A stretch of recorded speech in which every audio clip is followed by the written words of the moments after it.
Hıdırlayan Gidek elim uzatsam ellerine, senin ellerin yerine, göz yaşım damar ellerime. Her gidek o yolumda, her seherde yüreğimi dinlemden diyen yali sinirden koyup gittin bu yerde. Beni dar etmedin mi? Yekilip soğudum bile.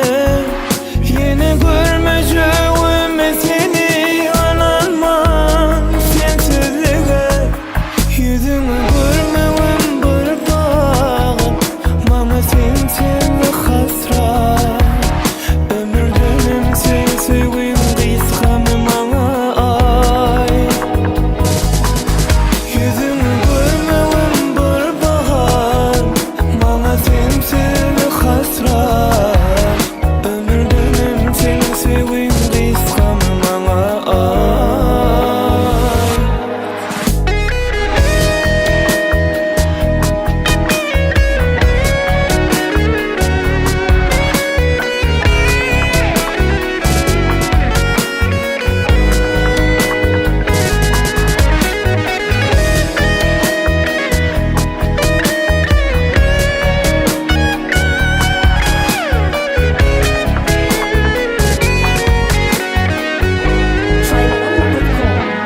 Seni küsen yürü, sensizlik ederim.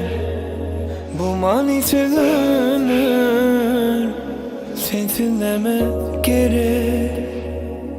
Geçmişimde baron, yeni arzularımda arzumu yitir dolan.